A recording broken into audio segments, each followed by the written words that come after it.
मनुष्य शरीर तो सबको मिल जाता है, लेकिन मनुष्य बनकर जीने का अवसर सबको नहीं मिलता, क्योंकि अवसर निकालना पड़ता है, लेना पड़ता है। जो फ्री में मिलता है वो कभी काम की चीजें नहीं होती। जो काम की चीजें हैं वो मेहनत से मिलती है, तप से मिलती है। तो शरीर तो सबको मिल जाता है, संभावनाएं भी सबको मिल जाती है, लेकिन आदमी अवसर निकालना नहीं जानता। वहीं संसार के कार्यों के लिए आदमी निकाल लेता है। कुछ भी करना हो संसार के काम, उसके लिए अवसर मिल जाता है, पर सत्संग के लिए व्यक्ति नहीं निकाल पाता। कहीं अनाज बंट रहा हो तो आदमी सोचता है पहला दिन ही ले लें तो ज़्यादा अच्छा है, पता नहीं बाद में ख़त्म हो जाए। लेकिन सत्संग कहीं हो रहा हो 2 दिन का तो आदमी सोचता है पहला दिन तो है, दूसरा दिन चलेंगे। जहाँ सत्संग की बात आती है हमारी वृत्ति हमें दूसरे दिन पर टाल देती है। ऐसा लगता है जैसे हमने रजिस्ट्री कर लिया है मौत से कि अभी हम आराम से चलेंगे, कोई दिक्कत नहीं है, कल देखेंगे। सत्संग के लिए हम अक्सर उत्सुक नहीं होते हैं, ज्ञान के लिए हम उत्सुक नहीं होते हैं, संसार के चीजों के लिए हम उत्सुक हैं, उतावले हैं। संसार की कोई भी चीज जिसमें हमें तत्क्षण लाभ नजर आता है हम उसके लिए उतावले हो उठते हैं। लेकिन अध्यात्म के लिए, सत्संग के लिए, जो शाश्वत शांति का साधन है, जो परमानंद का साधन है, उसके लिए हम उतावले नहीं होते, उसके लिए हम उत्सुक नहीं होते। जितनी तन्मयता हम संसार के कार्यों में लगाते हैं, जितनी एकाग्रता से हम संसार का काम करते हैं, उतनी तन्मयता हम, उतनी एकाग्रता हम ध्यान, सत्संग, अध्यात्म में नहीं लगा पाते। और ये ऐसा मार्ग है जहाँ तन्मयता पूर्वक न लगने से कोई लाभ नहीं मिलता है, कोई विशेष इसका परिणाम जीवन में नहीं आता है। परिणाम चाहिए तो पूर्ण एकाग्रता से लगना होगा। इसलिए तो साहब ने श्रोताओं की भी स्थिति बताई है, तन थिर मन थिर सुरति निरति थिर होए। वे कहते हैं श्रोता होना भी साधारण बात नहीं है। बोलना तो साधारण है, कोई भी बोल सकता है, पर श्रोता होना, सुनना, ये असाधारण काम है। लेकिन उसकी योग्यताएं क्या है? तन थिर, पहली योग्यता तो है तन स्थिर होना चाहिए, शरीर स्थिर हो, मन भी स्थिर होना चाहिए, और उसके बाद जो सुरति है, ध्यान है, वो भी केंद्रित होना चाहिए। जब ये सब कुछ एक स्थिर अवस्था में हो जाता है तब सद्गुरु कहते हैं फिर वो सच्चा श्रोता है। तो सत्संग मिलता है, शास्त्र उपलब्ध हैं, महापुरुषों के आदर्श उपलब्ध हैं, फिर भी आदमी की नजर बाजार में अखबार और सरसलील पर जाता है। मोबाइल में भजन उपलब्ध है, प्रवचन उपलब्ध है, फिर भी आदमी मोबाइल खोलता है तो समाचार पर और गानों पर ही नजर जाती है। वो कोशिश कम करता है कि हम इन चीजों में जाएं। कभी कभार मौका मिला तो सत्संग के तरफ ध्यान गया। अभी हम सत्संग के प्रति उत्सुक नहीं हैं, और जब सत्संग के प्रति उत्सुक नहीं है तो हम सामाजिक कार्यों से जुड़ नहीं पाते, मानवीय चेतनाओं से हम जुड़ नहीं पाते, जो एक नैतिक जीवन हमारा है हम उसमें जुड़ नहीं पाते हैं, हम अलग अलग हो जाते हैं। और जब हम अलग अलग चलते हैं तो उसका हमें फिर जीवन का लाभ नहीं मिलता। अक्सर आप सुनते हैं कि व्यक्ति जो अध्यात्म से जुड़ा हुआ होता है, धर्म से जुड़ा हुआ होता है, वो कोमल होता है, ये सुनते आए हैं। जो कलाकार होते हैं वो कोमल होते हैं, जो संगीत प्रेमी होते हैं कोमल होते हैं, ये सुनते हैं। लेकिन आज इस वर्तमान समय में वो कोमलता पता नहीं चलती। अब वो कोमलता रह नहीं गई है, वो कठोरता हृदय में आ गई है। हृदय पत्थर सा हो गया है।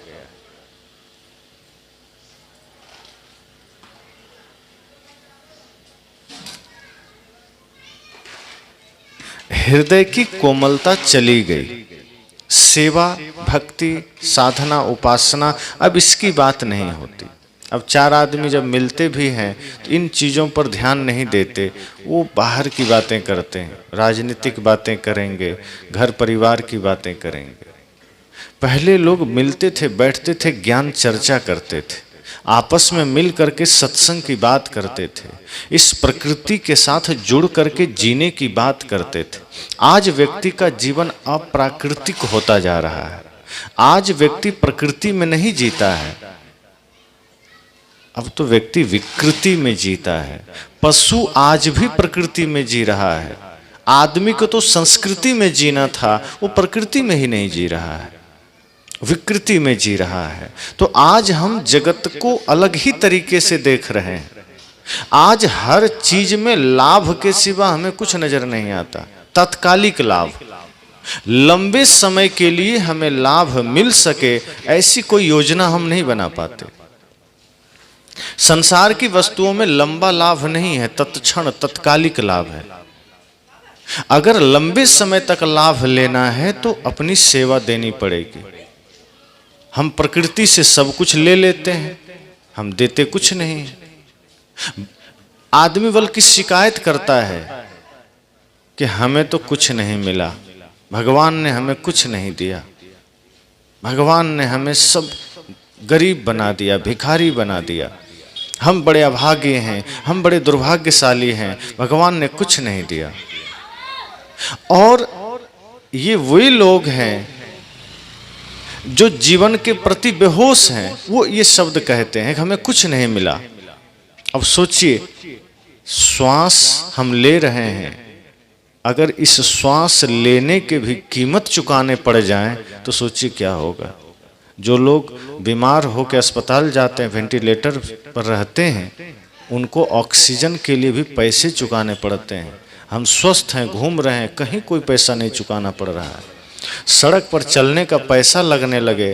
पानी आज बाजार में बिक रहा है, लेकिन फिर भी जहाँ हम हैं हमें उपलब्ध हो जाता है। ये नदियाँ, ये झील, ये झरने, ये चांद, ये सितारे, ये सूरज, ये हवा, ये प्रकाश, सब हमें फ्री में मिला है। फिर भी आदमी शिकायत कर रहा है कि हमें तो कुछ मिला ही नहीं। आदमी सोचता है कि भोजन भी बना बना आ जाए, रास्ता भी चलना ना पड़े, कोई गोद में उठा के पहुंचा दे, जूता भी ना पहनना पड़े, कोई पहना दे, भोजन चबाना भी ना पड़े, कोई पचा भी दे। इतना निकम्मा इंसान हो गया। और ये सब हुआ है भगवान के कारण। किसी ने समझा दिया कि धरती पर भगवान है, अब वो भगवान के कर्म को नहीं देखता है, भगवान के आदर्श को नहीं देखता है। वो सोचता है बस पूजा करेंगे भगवान खुश हो जाएंगे। अब ये तो ऐसा ही है जैसे कोई पिता है और उसके दो पुत्र हैं। एक पुत्र पिता की आज्ञा मानता है और एक है बहुत लंपट, लेकिन वो रोज पिता के फोटो पर अगरबत्ती घुमाता है। अब पिता किससे खुश होंगे? लंपट से। अगरबत्ती तो घुमा रहा है, वो बेलपत्र भी चढ़ा रहा है, लेकिन पिता की आज्ञा का पालन नहीं कर रहा है, पिता के इज्जत का मान नहीं रख रहा है, पिता की मर्यादा का ख्याल नहीं रख रहा है, पिता के बताए रास्ते पर चल नहीं रहा है। अगरबत्ती और फूल जरूर भेंट कर रहा है। पिता निश्चय ही उससे खुश होंगे जो आज्ञाकारी है। लेकिन आदमी आज वही भगवान के साथ कर रहा है। वो सोचता है भगवान को हम अगरबत्ती घुमा देंगे तो खुश हो जाएंगे। वो जैसे खुद लालची है, भगवान को भी लालची समझता है कि घूस से खुश हो जाएंगे, हमारे पॉलिश लगाने से भगवान खुश हो जाएंगे। आप देखिए, जब चोर चोरी करने कहीं जाता है तो चोरी करने से पहले मंदिर जाता है, 1 किलो 2 किलो लड्डू चढ़ाता है, भगवान से कहता है प्रभु 1 किलो लड्डू चढ़ा रहे हैं, कृपा करना आज हमको बढ़िया माल मिल जाए किसी घर में। अब उसको ये लग रहा है कि हम भगवान को लड्डू चढ़ा दिए तो भगवान हम पर कृपा करेंगे। शर्म भी नहीं आती कि हम चोरी करने जा रहे हैं और भगवान हमको चोरी में सहायता करेंगे। अब जिस घर में चोरी करने जा रहा है उस घर का आदमी भी मंदिर जाता है, वो भी जाके लड्डू चढ़ा के आता है, प्रभु कृपा करना हमारे घर में कभी डाका ना पड़े। अब लड्डू वो भी चढ़ाया है, चोर भी चढ़ाया है, भगवान तो संकट में आ गए कि अब सुने किसकी। दोनों लड्डू चढ़ाया है, फिर चेक करते हैं लड्डू घी में किसका बना है। अब चोर ने अगर घी वाला लड्डू चढ़ा दिया तो भगवान उसकी कृपा दे देते हैं उसको, चलो तुम चोरी कर लो। तो आदमी चोर भी भगवान को अपने अनुसार समझ लेता है कि जैसे हम घूस से काम कर लेते हैं तो भगवान हम पर वैसी ही कृपा कर देंगे। हम चोरी भी करेंगे तो हमारे सहायक बन जाएंगे, हम हिंसा भी करेंगे तो भगवान सहायक बन जाएंगे, हम पाप भी करेंगे तो भगवान सहायक बन जाएंगे। भगवान हमारे पाप कर्मों के सहायक नहीं है, वो नाशक हैं, विनाशक हैं, पाप विनाशक। अगर हम इस भाव से चल रहे हैं, इस भाव से आगे बढ़ रहे हैं, तो इसका मतलब है कि हम बेहोश हैं, हम जिंदगी के प्रति सजग नहीं हैं, जागृत नहीं हैं। हम सिर्फ जगत को लाभ की दृष्टि से देखते हैं, भगवान को लाभ की दृष्टि से देखते हैं, मंदिर को लाभ की दृष्टि से देखते हैं। लोग मंदिर जाते हैं, प्रार्थना करते हैं, वो प्रार्थना प्राणों से थोड़े करते हैं, वो प्रार्थना सिर्फ शब्दों से होती है, ओम जय जगदीश हरे, और माइंड में चलते रहता है घर में धन लक्ष्मी बढ़े, इससे ज्यादा कुछ नहीं सोचता। वो भगवान के लिए जाता ही नहीं है, वो भगवान के प्रति भाव ही नहीं होता।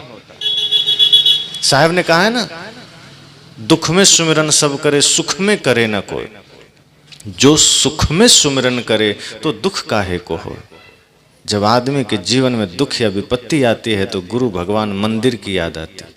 और जब तक सुख का जीवन है, समृद्धि का जीवन है, चारों ओर सब कुछ ठीक ठाक है, तो भगवान का स्मरण भी नहीं करता।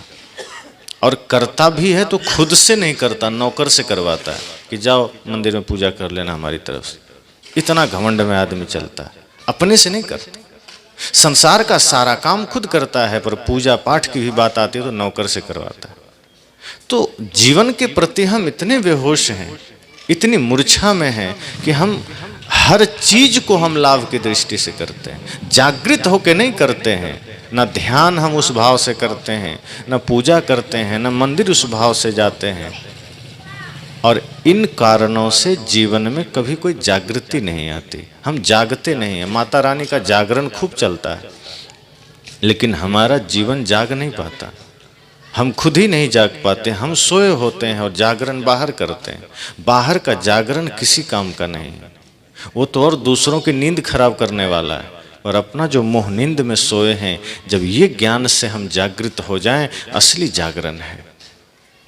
इसलिए मैंने कहा कि ये जो जीवन है, सबको एक अवसर मिला है, लेकिन बहुत कम लोग हैं जो सत्संग को जीवन में अवसर के रूप में लेते हैं कि जीवन थोड़ा है, ये सत्संग, ये ज्ञान, ये संदेश, भगवान, ये आदर्श हमें जीवन में जोड़ना है। हम महापुरुषों के आदर्शों को अपना आदर्श नहीं बनाते। हम सोचते हैं अगरबत्तियां घुमाएंगे काम हो जाएगा, हम सोचते हैं जल चढ़ा देंगे काम हो जाएगा। 1 महीना बोले बम, 11 महीना तोले कम, ये वाला भाव आदमी का रहता है कि सावन के 1 महीना हम बोलबम अगर चले गए भगवान शिव की नगरी, 11 महीना कितना भी पाप करेंगे सब ठीक ठाक है, कोई बात नहीं।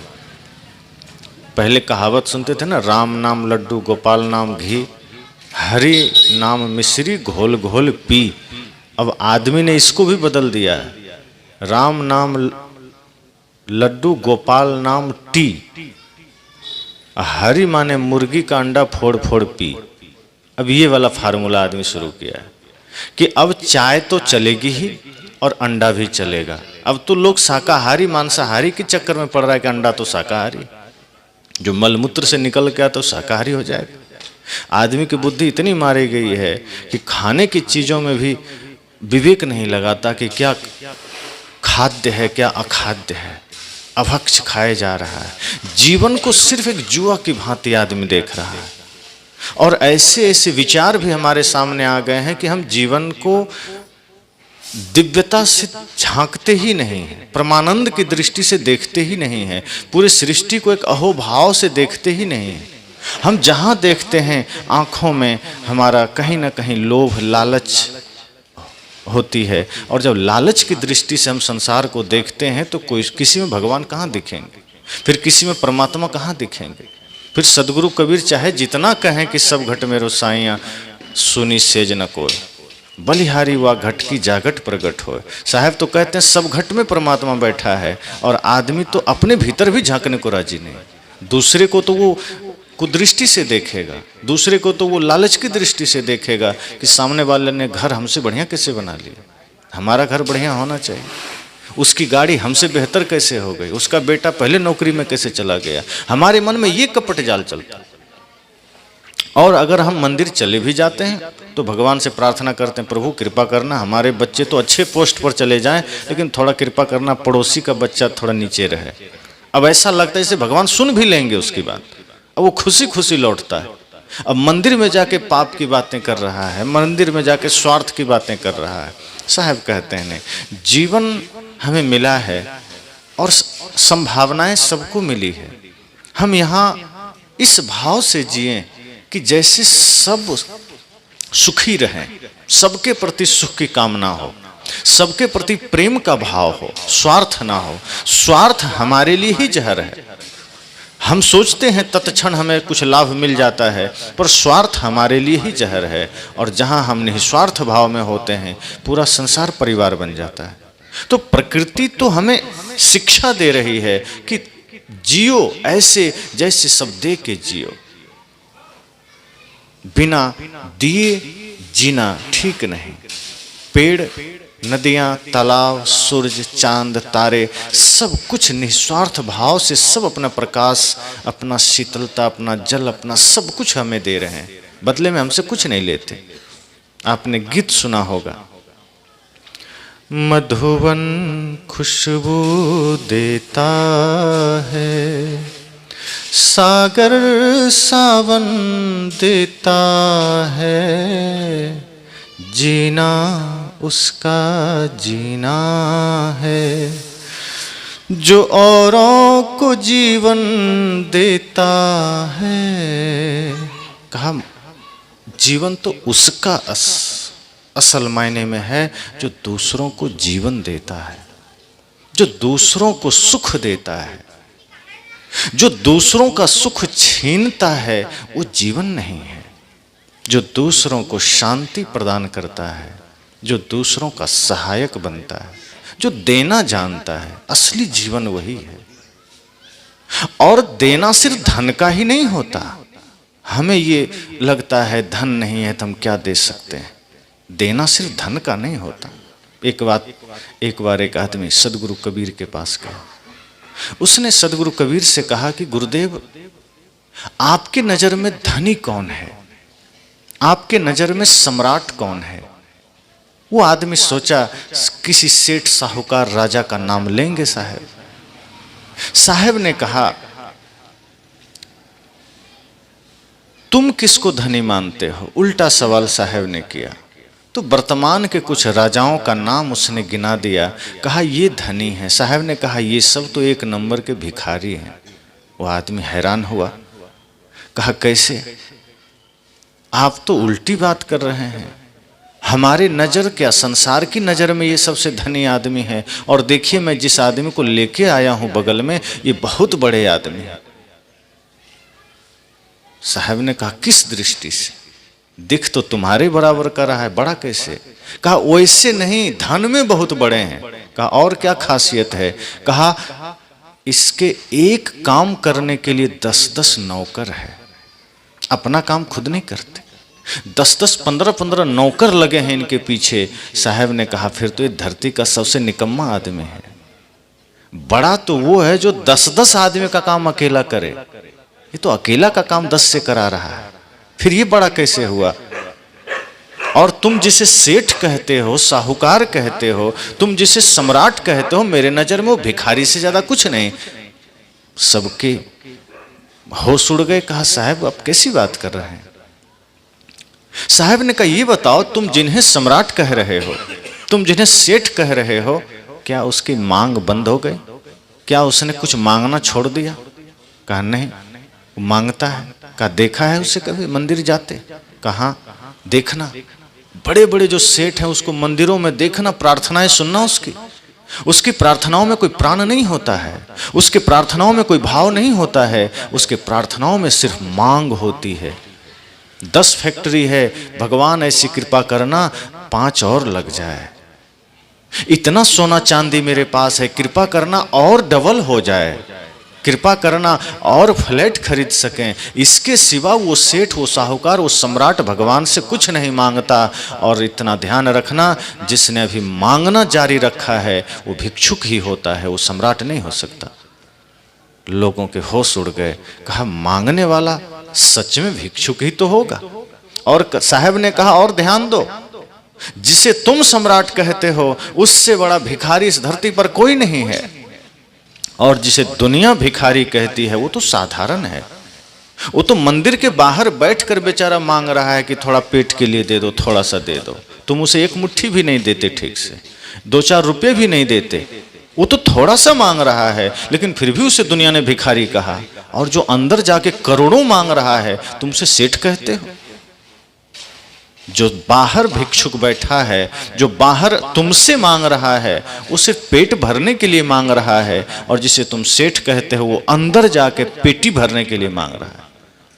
तो दोनों में बड़ा भिखारी कौन हुआ? लोगों ने कहा बात तो सही है, ये जितने सेठ साहूकार हैं तो भिखारी हैं।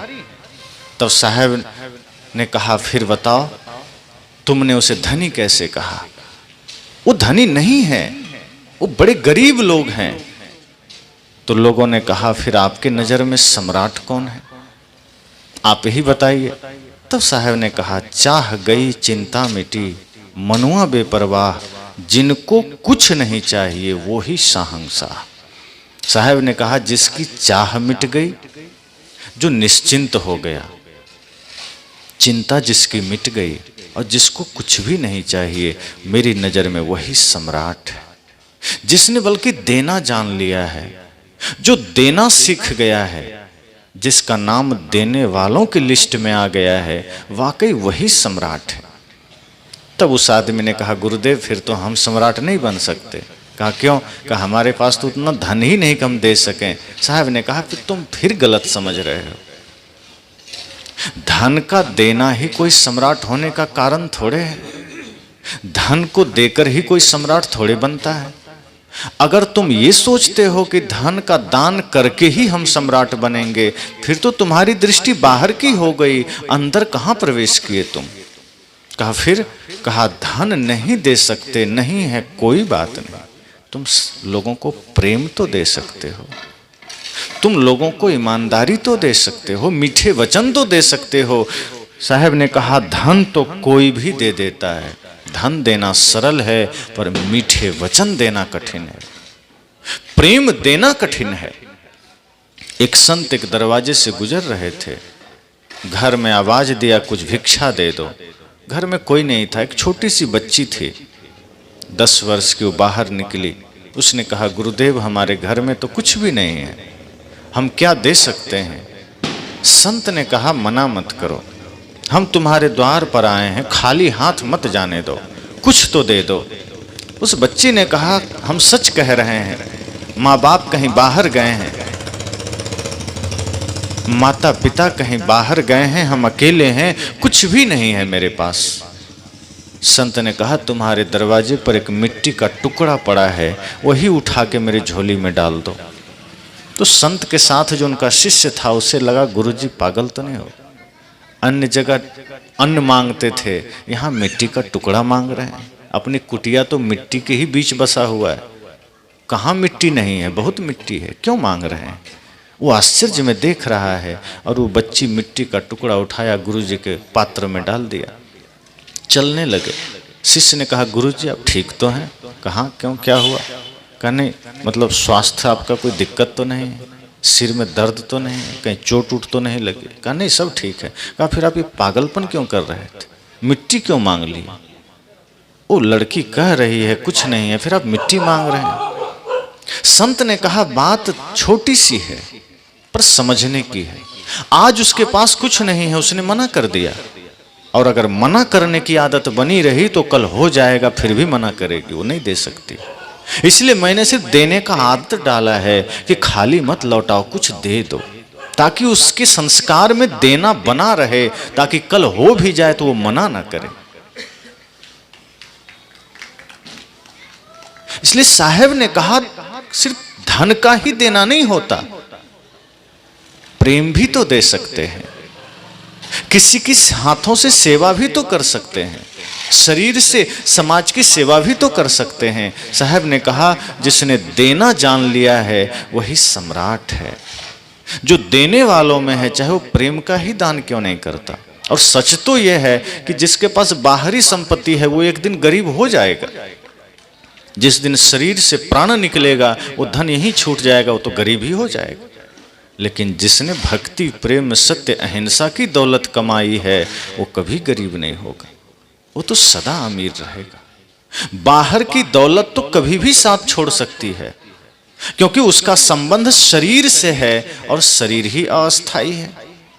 बाहर के सारी दौलत हमारे शरीर से संबंधित है और शरीर ही नश्वर है, तो वो दौलत हमारे साथ कब तक दे सकती है। लेकिन जिसने जीवन में प्रेम का धन कमाया है, सत्य का धन कमाया है, भक्ति का धन कमाया है, वो कभी गरीब नहीं हो सकता। एक आदमी रुपए का बंडल लेके गुरुजी के पास गया, कहा गुरुजी ये रख लीजिए, मैं बड़ा गरीब आदमी हूँ, ये रख लीजिए। गुरुजी ने कहा ले जाओ, इसकी जरूरत नहीं है। उसने कहा नहीं नहीं, मेरे पास कुछ नहीं है इसके सिवा, मैं बहुत गरीब आदमी हूँ, आप रख लीजिए। उनके शिष्य ने सोचा ये आदमी रुपए का बंडल दे रहा है, करोड़ों रुपया होगा, कहता मैं बड़ा गरीब आदमी, ये कैसी बात है। और गुरुजी भी कह रहे हैं ठीक है ले जाओ, और रख लेना चाहिए। शिष्य तो पूर्ण होते नहीं है, कहीं कहीं लालच तो आ ही जाती। तो वो आदमी वहीं रुपया छोड़ के चला गया। गुरुजी से पूछा, गुरुजी ये कह रहा है गरीब आदमी है, जो एक झोला रुपया यहाँ दान कर सकता है वो गरीब कैसे हो सकता है। साहब ने कहा उसका भाव गहरा है, धन में वो सुख ढूंढा मिला नहीं, धन उसके पास अपार है, वो धन के बीच ही सोता है, खाता है, पीता है, लेकिन सुकून मिला नहीं। भोजन उसके पास पर्याप्त है लेकिन भूख कभी पाया नहीं। गद्दे रजाई भरे पड़े हैं पर वो गहरी नींद कभी पाया नहीं, शांति कभी पाया नहीं। उसने जान लिया है कि जो सुख, जो शांति हमें चाहिए वो इनमें नहीं है, इसलिए हम गरीब हैं। अमीरी तो तब आएगी जब हम सुकून के साथ जी सकेंगे, जब शांति से जी सकेंगे। जिसके जीवन में शांति का धन है, प्रेम का धन है, सच्चे अर्थ में अमीरी तो वही है। और वो सेठ जान चुका है कि हम गरीब हैं, ये धन से हम अमीर नहीं हो सकते। ये तो तात्कालिक पहचान है, धन क्षणिक पहचान है कि कोई सेठ है, साहूकार है। लंबे समय तक अगर हमें पहचान बनानी है तो वो धन प्रेम ही है, सत्य ही है, जिससे हम लंबे समय तक बल्कि शाश्वत धनिक हो सकते हैं, दौलतमंद हो सकते हैं। तो सदगुरु कबीर ने कहा कि सिर्फ धन का देना ही देना नहीं होता, आपके पास अगर मीठे वचन है वो दीजिए, आप वही नहीं दे पाते, ईमानदारी नहीं दे पाते। धन तो कोई भी दे देता है, शरीर से भी हम सेवा कहीं कर जाते हैं, लेकिन मन से हम लोगों को गाली देते हैं। कोई भिखारी आ गया कुछ मांगने तो देते हैं 5-10 रुपया, लेकिन मन से हम गाली देते हैं। और को छोड़ के मेरे पास आ गया, मन से हम गाली देते हैं, कहीं और जाना था लेकिन दे दिए, चलो पिंड छूटे। कोई चंदा लेने आ गया, आदमी सोचता है बिना लिए जाएगा नहीं, तो मन से तो गाली देता है लेकिन जेब से चलो 100 रुपया दे दे। तो मन से अगर आप भाव नहीं दे पाए तो आपका वो दान व्यर्थ हो गया। आप थोड़ा ही दीजिए, इतने अहोभाव से दीजिए और ये सोच के दीजिए कि मेरा मुझ में कुछ नहीं, जो कुछ है सो तोर, तेरा तुझको सौंपता क्या लागत है मोर। मैं देने वाला कौन, मैं तो निमित्त मात्र हूं, माध्यम मात्र हूं। जिसका है ये उसी को जा रहा है, मैं अपना क्या दे रहा हूं, क्या है मेरा, मेरा मुझ में कुछ नहीं, जो कुछ है सो तोर। साहब कहते हैं मेरा तो कुछ है ही नहीं, इस शरीर भी मेरा नहीं है। जो मैंने जिसको दिया वो उसी का है, और जब इस भाव से देते हैं तो वो कई गुना लौट आता है। और जब हम स्वार्थ के भाव से देते हैं तो जो देते हैं वो तो चला ही जाता है, जो पास रहता है वो भी क्षीण होने लगता है। इसलिए साहब कहते हैं जीवन में जागृत होकर जिए, प्रकृति को इस भाव से देखें कि वो चारों ओर हमें क्या दे रही है और हम क्या कर रहे हैं। हम लेने को आतुर हैं, प्रकृति हमें देने को तैयार है। तो प्रकृति से भी ले रहे हैं, समाज से भी हम ले रहे हैं, राष्ट्र से भी ले रहे हैं। हमारे जीवन में न जाने कितने लोगों का सहयोग है जीने खाने पीने में। ये कपड़ा जो पहने हैं तो क्या हमने बुना है? जहाँ ये बना होगा कितने मजदूर काम किए होंगे, कितनी मशीनें बनी होंगी, वो मशीन कहाँ बना होगा, फिर वो कहाँ से ट्रांसपोर्ट होके आया होगा। एक एक चीज को आप सोचिए तो पूरे राष्ट्र नहीं पूरे विश्व का सहयोग हमारे जीवन में है, खाने पीने जीने में, और हम स्वार्थी बन के जिए चले जा रहे हैं। अगर हम इस भाव के साथ जी रहे हैं कि बस अपने ही हमें चाहिए, अपने लिए अपना ही पेट भरना चाहिए, तो ये हमारी संस्कृति नहीं रही है। यहाँ तो देने की संस्कृति है।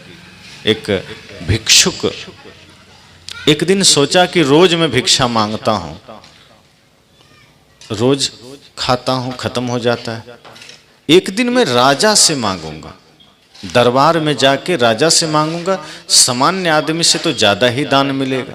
भिक्षुक मन में गणित लगा रहा था कि अगर मैं राज दरबार में चला गया तो वहां जो भिक्षा मुझे मिलेगी मैं अनंत मतलब समय तक सुखी हो जाऊंगा, पूरे श्वास रहते जब तक मेरा जीवन है मैं सुखी हो जाऊंगा। वही भाव लेकर वो निकला। फिर सोचा अगर मैं ऐसे ही चला गया खाली तो कोई नहीं देगा। तो आप देखते होंगे भिक्षुक लोग जब घर से निकलते हैं तो अपने पात्र में पहले ही कुछ डाल लेता है ताकि देख के लोग देता है। जब पात्र खाली हो तो कोई नहीं देता। जहाँ कुछ है तो आदमी को लगता है यहीं देना चाहिए, तो वो भी पहले से एक मुट्ठी चावल डाल लिया अपने पोटली में, ताकि कहीं मैं जा रहा हूँ मांगने तो उसको ये न लगे कि अभी तक इसको किसी ने नहीं दिया, उसको लगे नहीं इसको लोग देता है, दिया है, चलो हम भी दे देते हैं। इसी भाव से वो चला। संजोग की बात थी कि वो जो राजा के दरबार में जा रहा था वो राजा भी उधर से चले आ रहे थे रथ पर सवार होकर। अब राजा से ही दान लेना था और राजा ही चले आ रहे हैं। दूर से देखता है राजा की सवारी चली आ रही है, ये तो सोचता है लगता है मेरे सपने पूरे होने के दिन आ गए, मैं तो दरबार जाना चाहता था, राजा खुद मेरे सामने चला आ रहा, आज तो बड़ा बढ़िया अवसर है, मैं झोली फैला के मांग लूंगा बहुत कुछ, और जब मिल जाएगा तो फिर वो सपने देखने लगा कि अगर राजा ने मुझे बहुत ज़्यादा धन दे दिया तो क्या करूँगा, तो सबसे पहले घर बनाऊँगा, वो सपने देख रहा है। उसके बाद गाड़ी रथ खरीदूंगा, उसके बाद बढ़िया सोने चांदी इकट्ठा करूंगा, बढ़िया रेशमी वस्त्र खरीदूंगा। तब तक देखता है राजा की सवारी और निकट आ गई। अब सोचता है अब सपने देखना छोड़ना पड़ेगा, अब जल्दी जाना पड़ेगा, नहीं तो पता चला राजा की सवारी निकल जाएगी। वो पोटली लिए आगे बढ़ा और रुका, राजा की सवारी भी रथ भी आके रुक गया। संजोग की बात थी राजा भी उतर गया और ये भी अब उतर के अपना पोटली आगे फैलाना ही चाहता था कि राजा ने पहले ही अपना आंचल ऐसे कर दिया कि मुझे कुछ दे दो। भिक्षुक का तो दिमाग ही काम नहीं किया कि राजा है कि भिखारी है, मैं कुछ मांगने आया था, ये मुझसे ही मांग रहा है, ये कितना बड़ा भिखारी है। आज तक हमसे किसी ने नहीं मांगा, मैं तो खुद भिखारी, मैं तो दूसरों से मांगता हूँ, ये राजा कहीं पागल तो नहीं हो गया, मुझसे ही मांग रहा है। अब वो बार बार देख रहा है राजा है कोई दूसरा तो नहीं, देखता है मुकुट वही है, रथ है, सैनिक है, कहा राजा तो है, तो क्या ये दरिद्र हो गया, क्या इसका राज्य बर्बाद हो गया, और राजा कह रहा है कुछ दे दो। अब ये आदमी सोचा बड़ा संकट हो गया, मैं तो राजा से मांगने आया था, मैं तो सोचा था मैं आज तृप्त हो जाऊंगा, मैं आज कृतार्थ हो जाऊंगा, और राजा मुझसे मांग रहा है और राजा कह रहा है कुछ तो दे दो। अब ये सोचा लगता है मुझसे बड़ा भिखारी खुद यही है, चलो दे देते हैं। लेकिन आज तक उसने कभी दिया नहीं था, पहली दफा उसे देने की नौबत आई थी। आज तक सिर्फ उसने मांगा ही मांगा था, दिया कभी नहीं था। इसलिए पोटली में हाथ डाला तो हाथ कांप रहे थे, पसीना से भीग गया था, क्योंकि कभी निकाल के दिया नहीं था, लेके डाला बस था। और राजा भी अड़ा हुआ है, वो भी जिद पर है कि दो, बिना दिए मैं हटूंगा, बिना लिए मैं साइड नहीं होऊंगा। भिखारी कहा लगता है इससे बात नहीं बनेगी, मेरे सारे सपने टूट गए, तो मेरा रखा हुआ अनाज भी मांग रहा है, अब मुझे दूसरे के घर ही मांगना पड़ेगा, अच्छा हो थोड़ा सा दे के साइड हो जाऊं। लेकिन हाथ डाला, चावल पकड़ा तो मुट्ठी धीरे धीरे ढीली हो रही है।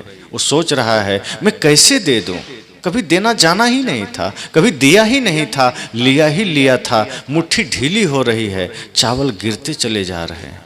बाहर आते आते हाथ निकालते निकालते सारे चावल गिर गए, सिर्फ 5 दाना बचा था। बड़े गौर से देखता है, आंखों में आंसू है, चावल से कह रहा है क्षमा करना, अब हम तुम्हें दूसरे को दे रहे हैं, हाँ आज तक तो हमारे साथ थे, क्षमा करना। और आंख बंद करके राजा के पोटली में दिया और घूम गया, और चिंतित है कि मेरा 5 दाना चावल चला गया। बड़ा दुख, दिया ही नहीं था कभी, लिया ही लिया था, इसलिए 5 दाने चावल में भी उसको पीड़ा हो रही है। अब वो बड़ी चिंता में व्यग्र होकर के बाहर भीतर बाईं ओर मुड़ा और अपने घर की ओर चला, दौड़ते हुए घर गया, पोटली बाहर रखा, खाट पर लेट गया जैसे कोई बुखार आ गया हो। पत्नी ने कहा राजा से मांगा है, क्या दिया राजा ने? कहा पूछो मत, सब बर्बाद हो गया, हम तो लुट गए, मिला कुछ नहीं, जो था उसमें से भी राजा को देना पड़ गया। कहा राजा है कि भिखारी? पत्नी ने कहा तब पोटली कहाँ दिया, तुम जो घर से अनाज लेके गया था वो? कहा अरे उसमें से भी 5 दाना चला गया, बड़ा दुख हो रहा है, बड़ी मुश्किल से मांगे थे।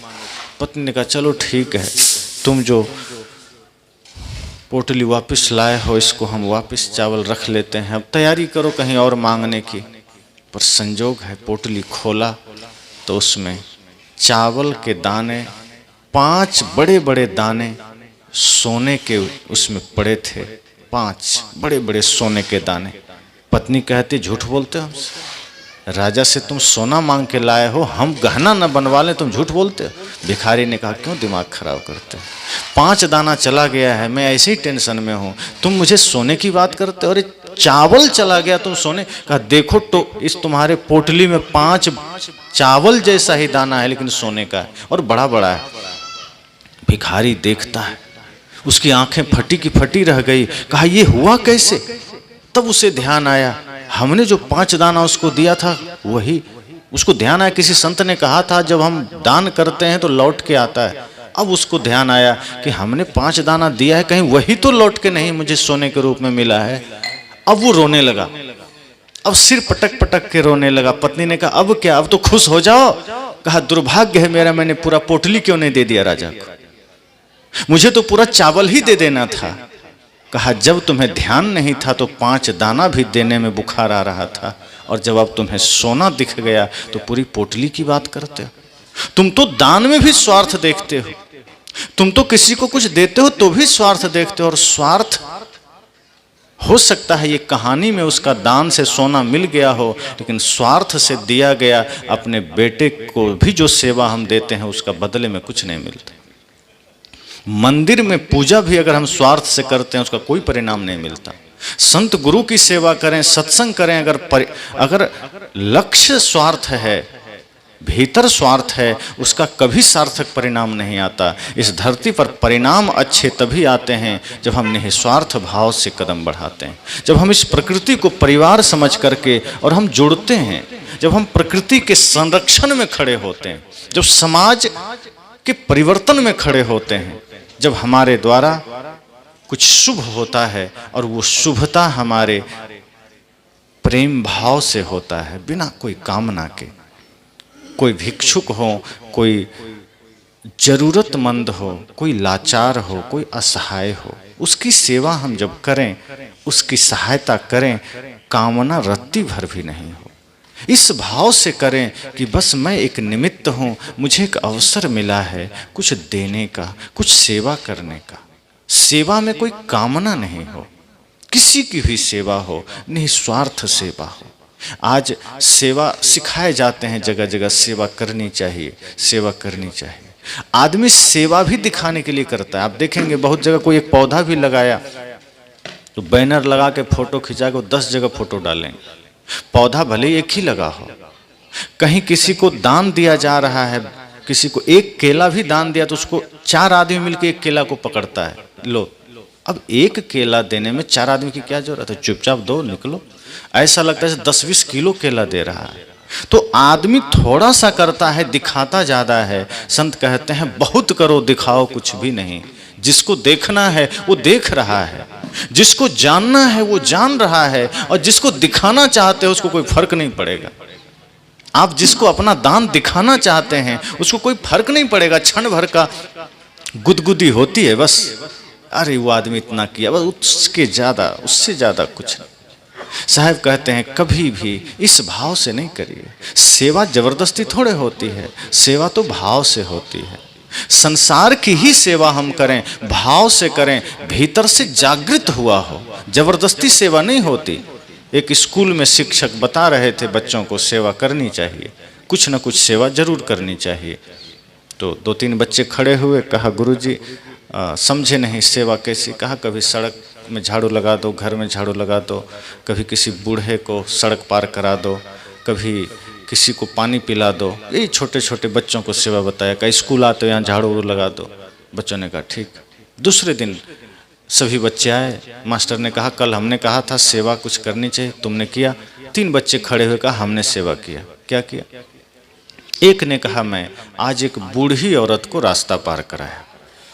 शिक्षक ने कहा वाह बहुत बढ़िया बात, पहले ही दिन में तुमने इतनी तरक्की कर ली, बहुत अच्छी बात है, धन्यवाद। दूसरा लड़का से पूछा तुमने क्या किया? उसने कहा मैंने भी एक बूढ़ी औरत को रास्ता पार कराया। गुरुजी थोड़ा सा सहमे, कहा मामला क्या है? फिर कहा कोई बात नहीं, बहुत सी बूढ़ी औरतें होती है, हो सकता है इसने भी कराया हो। तीसरे से पूछा तुमने क्या किया? कहा हमने भी एक बूढ़ी औरत को रास्ता पार कराया। अब गुरुजी रुक गए, कहा रुको रुको, 3 बूढ़ी स्त्रियां तुम तीनों को मिल गई? तीनों ने मिलकर कहा 3 कहाँ, एक ही को हम तीनों ने मिलकर पार कराया। वो तो जाना भी नहीं चाहती थी, हम तो जबरदस्ती उस पार किए। हमें तो रास्ता पार कराना था, वो तो इसी पार रहना चाहते थे, हम तो उठा के उस पार ले गए। आपने कहा था रास्ता पार कराना, वो तो जाना ही नहीं चाहते, तो बहुत गाली दे रहे थे कि मुझे उस पार नहीं जाना, पर आपने कहा था उस पार रास्ता करना है, रास्ता के उस पार पहुंचाना है, हम तीनों ने उठा के उस पार कर दिया। गुरुजी ने कहा ऐसी सेवा नहीं चाहिए, सेवा प्राणों से उपजनी चाहिए। गुरुजी ने कह दिया अब जबरदस्ती की सेवा में लगे। अब गुरुजी ने कहा कोई डूब रहा हो तो निकालना चाहिए। अब इसका मतलब थोड़े कि कोई डूबा नहीं तो किसी को डुबा के निकालो। अब आदमी ऐसा ही करता है। अब नहीं डूब रहा है तो अच्छी बात है, डूबे तब निकालना है। ये नहीं कि गुरुजी ने कह दिया डूबते को निकालना है, तो एक आदमी ने सच में को धक्का दे दिया, बाद में निकाला। कहा क्या हुआ? कहा गुरुजी ने कहा था सेवा करो, डूबते को निकालो। अब कोई डूबा तो है नहीं, तो किसको निकालूं, तुम्हें डुबा दिया। संत कहते ये सेवा नहीं है। फिर ये सेवा की कैटेगरी में नहीं आता, फिर ये भी एक बिजनेस कैटेगरी में आ जाता है कि गुरुजी ने कहा बस इतना टारगेट पूरा करना है, टारगेट पूरा हो गया हमें लाभ मिलेगा, हमें स्वर्ग का लालच दे दिया गया। तो प्रकृति में, इस संसार में जब हम जीते हैं तो हर चीज स्वाभाविक होना चाहिए, अहोभाव से होना चाहिए, परम भाव से हो, जहाँ ना स्वार्थ हो, ना कामना हो, ना किसी के प्रति कोई लालच हो, ना कोई भीतर आसक्ति हो। निर्मलता के साथ एक कदम भी हमारा बढ़े तो उसमें प्रेम हो, सत्य हो, करुणा हो, सेवा का भाव। जब हम इस भाव से चलते हैं तो ये पूरी प्रकृति हमारे सहयोग में खड़ी हो जाती है, फिर पूरा जगत हमारा मित्र हो जाता है, फिर संसार के प्राणी मात्र हमारे सहायक बन जाते हैं, फिर व्यक्ति कभी धोखा नहीं खाता। फिर दुनिया धोखा देना भी चाहेगी तो वो उससे कोई धोखा दे नहीं सकता, प्रकृति सहायक बन जाती है, प्रकृति खुद उसके लिए खड़ी हो जाती है। तो जब हम इस तरह से प्रकृति से जुड़ते हैं तो ये जीवन हमारे लिए अवसर बन जाता है, फिर हम इस अवसर का लाभ लेते हैं परमानंद के रूप में। लेकिन जब कामना के साथ जीते हैं और हर चीज में हम सिर्फ लोभ के साथ जीते हैं, तब जीवन बिगड़ता है, बिखरता है, और फिर हम रोते हैं जीवन भर। फिर वो सेवा भी हमारे काम में नहीं आती, फिर सत्संग भी काम में नहीं आता, फिर ध्यान भी काम में नहीं आता।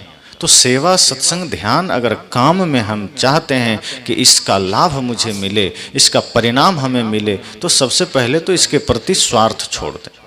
किसी भी दिशा में, और जीवन की महत्ता को समझें कि ये जीवन एक अवसर के रूप में मिला है और इस अवसर को जाने नहीं देना है। जो भी करना है करना है।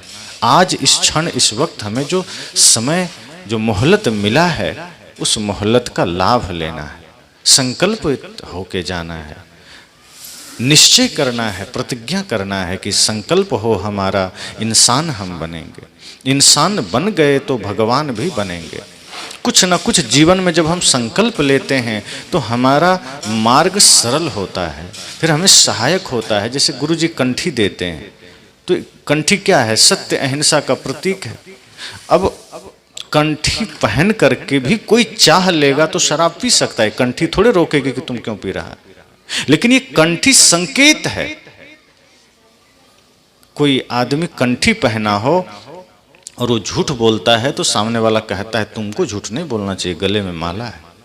मतलब माला इतना महत्वपूर्ण है, इतना भारी है कि वो व्यक्ति के जुबान पर ताला लगा देता है। गलत नहीं कर सकते।